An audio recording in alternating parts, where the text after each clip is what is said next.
you ever speak to me like that again, better be wearing a cup. Baby steps. One break, I'm in up. Okay, friends, let's everybody take your positions, please. Here we go. 6, 5, 4, 3, 2, rolling.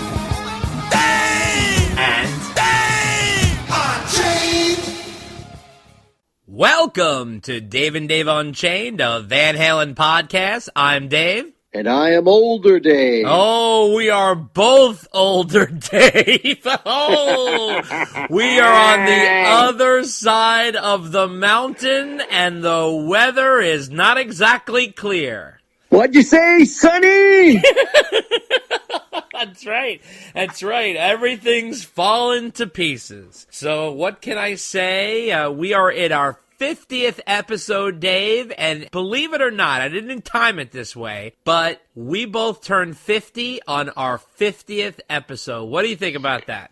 I think we should play the lottery. Well, we are going to play the lottery, except we're going to roll the dice on the Van Halen moves. What does that mean? That we are going to do a Van Halen Top 50. Now, we're not going to talk about the Van Halen songs because, you know, a Top 50 of Van Halen songs, everybody's done that, blah, blah, blah. Dave and I decided to go rogue. And what we did was we took the 50 and we cut it in half. And we did 25 of Van Halen's best moves and 25 of Van Halen's worst moves. We thought it would be more entertaining than just talking about the songs. But it's also very informative, so that is going to be the crux of this episode. And we are also going to have an interview with Mr. Billy Sheehan. And in addition to that, we are going to get through a bunch of Van Halen news. Van Halen. Well, Dave, I am the roving reporter to start off here, and I want to let you know that I ventured to Allentown, PA, to go see David Lee Roth open up for Kiss. And what does that mean? What does that mean? So, second date of the tour, and I really wanted to see. We already saw the 2 Vegas shows, so I wanted to see what was going on when Dave opened up for Kiss. But let me tell you, it's all good news. First of all, let me start. No merch. Still no merch. No merch. And I'm starting to wonder if Kiss doesn't let people have merch. Because Kiss has merch out the ying. Holy cow. I'm wondering if he just doesn't have it yet. Dave, anybody can make merch. Ron Pio makes his own merch. You trying to tell me David Lee Roth can put together some merch? It's so simple. I mean, even if he put together one shirt or whatever, it is unbelievable. No merch at all. Okay, so whatever. So 7:30 on the dot, Dave is on stage. Now, this is sort of interesting. So they had one night before. He was at the SNHU Arena at Manchester, New Hampshire. So he had done a 9-song set, okay, as the first night, February 1st, okay? Did You Really Got Me, Just Like Paradise, Unchained, Fresh Out, Jamie's Crying, Panama, Dance the Night Away, Ain't Talk About Love, and Jump. And I was like, wow, not a lot of room they're giving Dave there. And I'm surprised you would waste time with Fresh Out with very little amount of time to fool around. So, okay, so I'm thinking what's going to happen here, very curious. To start off, people have asked the stage. They gave him plenty of room. I'm going to tell you that. He gave him plenty of room, and they gave Dave, believe it or not, these little side pods where, you know, I guess they're the lifts that Gene and Tommy Thayer go up on. They let him use those, and they even gave him the lights around there. But the staging was very bare. In fact, I really would have suggested that they have maybe a projected David Lee Roth logo behind him or something, but that wasn't the case. So he came out. He did exactly what he did in Vegas. He said, I think we all know each other. He came out with playing You Really Got Me. The band sounded tight and ferocious. I have to tell you, you could tell that they have been rehearsing from Vegas to the opening of the Kiss tour. And Dave came out in, this time, red and black diamond pants, okay? So he's got those pants in various colors, believe it or not.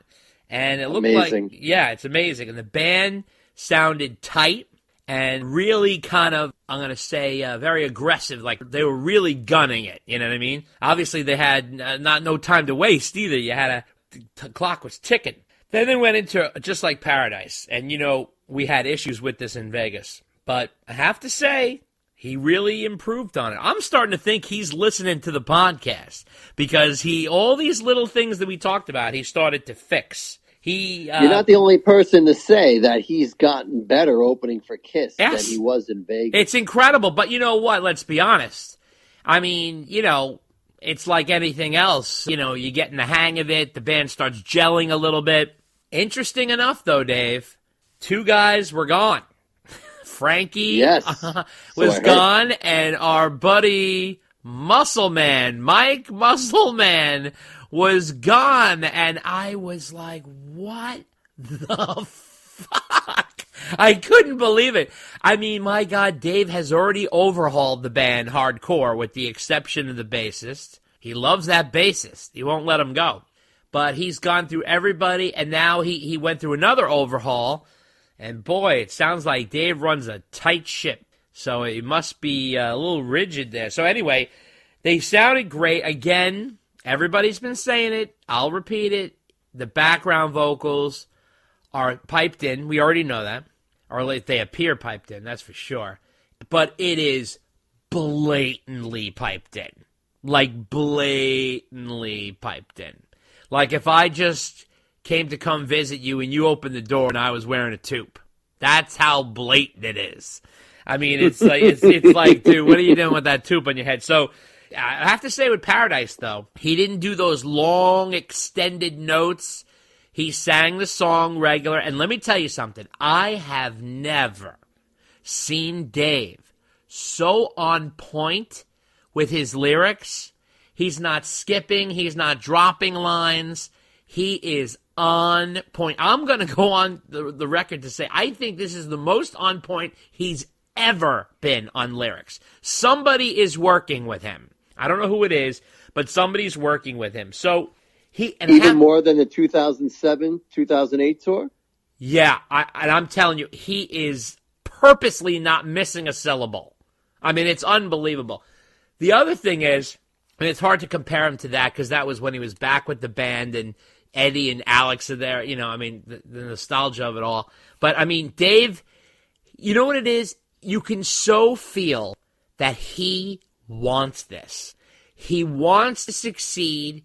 He wants to be David Lee Roth again. I can't explain it. He comes out and he has this zest. Now, here's a guy, not long ago, was filling arenas. I mean, with Van Halen, of course, but still, you know, he's the lead guy in the main band of filling arenas. He came out like it was 1981 at the Garden. He had balls of steel. He is entertaining up the yin-yang, dancing around, kicking. He was kicking more than he was in Vegas. Was he fucking throwing up kicks? He's 65 years old. There's some people, you know, at 65, forget about it. Like, they have a problem walking, let alone kicking in the air.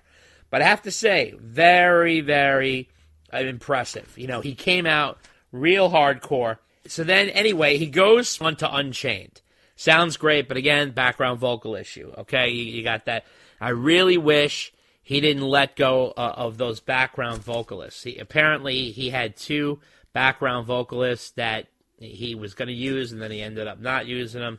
Really thought that was a mistake. I remember you agreed with that. So, Unchained goes into Panama. It's funny. He's like, you're going to help me reach down between my legs. And now in the Me Too era, you can't really pull off that whole thing that he normally does where he's like, let me reach down between your legs. Like, he didn't do that, you know, so. He goes, you know the words to this fucking song, don't you? And then the crowd went crazy. The crowd, I have to say, really warmly greeted him. And I was not shocked by that because those Kiss fans grew up listening to Van Halen. Very similar to me in the sense that it's the kind of like late 70s into 80s, like, whole hard rock vibe. Those people, they're Kiss fans, they're Van Halen fans. It's pretty obvious. Jamie's crying. He really worked the stage. He was trying for some high notes there, and the crowd was yelling along. Jamie's crying, singing. That was really nice. Brought in Tobacco Road. A smart move because it was a very strong number in Vegas. The band was slamming. I have never seen Roth so good on the vocals. He was killing it there. Band was tight. That's an interesting choice. And it really is. And I still cannot believe he's not playing Yankee Rose. It's unbelievable. Right. I figured he would have swapped that out. It must have just not be working. And it was so funny. So then the bassist comes out, his favorite there. And he starts doing the bass for Running with the Devil. And Dave, I swear to God, Dave was like a coach at a football game. He's like, turn that shit up. And then it goes, da, da, da, da, da. Then the crowd went bananas. I mean, they were all in. Believe it or not, I don't know how Dave pulls this off. He puts Running with the Devil next to California Girls, which is hysterical if you look at it on paper, but he pulls it off. He puts his baseball hat on, throws on a lei. We're doing California Girls. He's like squeezing every ounce out of the toothpaste tube. He was giving it his all. Comes out, ain't talking about love. He's working the mic pole. He's tossing it around. It's unbelievable. The whole crowd is screaming, hey, hey, hey, nah, nah, nah, nah, nah. Hey, the crowd's in a frenzy. He pulls out Just a Gigolo. Again, you go from Ain't Talking About Love to Just a Gigolo. He pulls it off. Dave pulls it off. All of a sudden, he's doing like a Sinatra. You know what I mean? It's like unbelievable. But his personality is so big, and people are so accepting of Dave and who he is and what it's about. And they were so excited to see him. They really were. And then, of course, he does Jump at the end. Everybody's cell phone lit up. Everybody's filming Jump, and Dave's kicking, and he's running around. And I swear to God, this was like a real victory lap for him. Jump is like him singing My Way. I swear to God, it was unbelievable. And he was, you're having a good time. And he was high kicking. And Dave, you ready for this? 11 songs. Didn't talk in between except for little like quips here and there. Okay? Less than 45 minutes.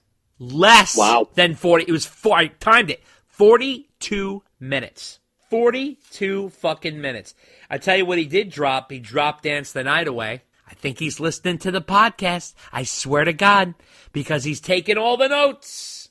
But, and so now this is the interesting. So he ended up doing 11 songs, which is different from the 9 of the first night.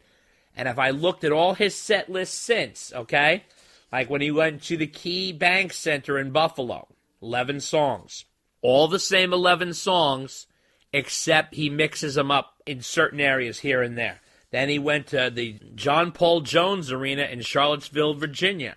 Same set list, 11 songs. Then he went to the Greensboro Coliseum in Greensboro, North Carolina. Same ones. Also the Colonial Life Arena in Columbia, North Carolina. Same songs. A couple of songs get flipped here and there. I have to say, he really delivered. It puts a nice package to go see the two of them and get that whole night. It's a home run. I don't know if you heard, but Mitch LaFon on his podcast, Rock Talk, okay, I think it was either on the podcast or the Patreon that he does, I'm not sure, but he interviewed Doc McGee, and Doc McGee, who is the manager for Kiss, was thrilled to have Dave on the tour. He's I'm a Van Halen fan. Dave is, no one did it better than David Lee Roth. He really was pumping him up. And there seems to be incredible love going back and forth here. I was just looking through some of the quotes that were said. We all remember Gene, for example, tweeted. And he made a public tweet. And he says, David Lee Roth,